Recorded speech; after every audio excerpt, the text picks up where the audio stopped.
नमस्कार मैत्रिणींनो, मिक्सरच्या भांड्यामध्ये मी घेतली होती हिरवी मिरची, लसण घालून घेतलाय, कोथिंबीर घातली आहे आणि याचा जाडसर खरडा करून घेतलाय. एका भांड्यामध्ये 1 वाटी गव्हाचं पीठ, अर्धी वाटी ज्वारीचं पीठ, अर्धी वाटी बेसन पीठ, तुम्हाला जर आवडत असेल तर अर्धी वाटी बाजरीचं पीठ घालू शकता किंवा तुमच्या आवडीनुसार यातले पीठ तुम्ही कमी जास्त करू शकता.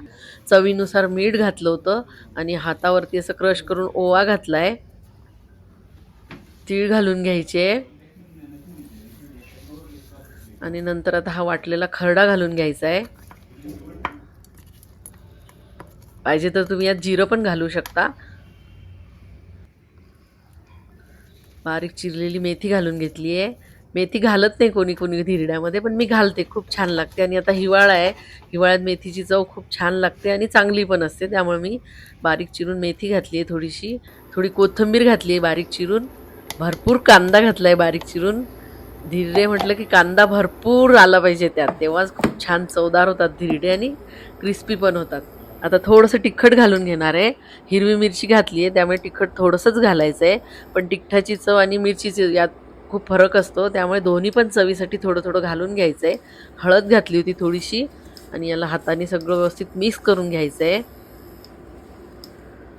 नंतर थोडं थोडं पाणी घेऊन याचा उंडा वळून घ्यायचा आहे, पण याला चपातीसारखं घट्ट नाही करायचं आहे, याला पातळ करायचं आहे, कारण याला आपल्याला थापायचं आहे. घट्ट जर केलं तर हे व्यवस्थित थापता येणार नाही, म्हणून याला असं पातळ करायचं. नंतर ओला कपडा घ्यायचा आहे, त्याला असं व्यवस्थित पाणी लावून घ्यायचं आहे. थोडंसं तेल लावायचं आहे आणि परत भरपूर पाणी टाकायचं आहे वरतून. नंतर हाताला पण थोडंसं पाणी लावून घ्यायचं आहे आणि यातला छोटासा गोळा घ्यायचा आहे. थोडा छोटासाच घ्यायचा आहे, छोटे छोटे करायचे. मोठे केले तर थोडेसे उलटायला वगैरे त्रास होतो, तुटू शकतात, म्हणून छोटेसेच करायचे आहे.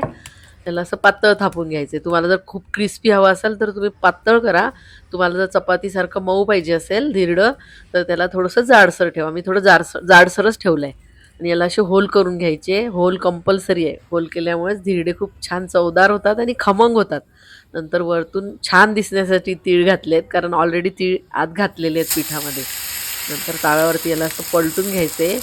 थोडासा पाण्याचा हात लावायचा आहे, याला असं टाकून घ्यायचं आहे. थोडंसं तेल सोडायचं आहे. नंतर झाकण ठेवायचं आहे. 2 मिनिटानंतर झाकण काढून बघायचं आहे आणि याला पलटून घ्यायचं आहे. नंतर मी याला दोन्ही साईडला तेल टाकून व्यवस्थित भाजून घेतलं आहे. मी थोडेसे मऊसर केले आहे. तुम्हाला खमंग हवे असतील तर तुम्ही एकदम पातळ थापू शकता. आता हा मी धिरडं काढून घेते आहे. बाकीचे पण धिरडे मी असे करून घेते आहे. याला पण मी असं होल करून घेतलं आहे. त्याच्यावरती पण तीळ घालून मी हे तव्यावरती उलटून घेतलं आहे आणि तेल घालून दोन्ही साईडला भाजून घेतलं आहे. कांदा भरपूर घाला, कांद्याने खूप सुंदर चव लागते.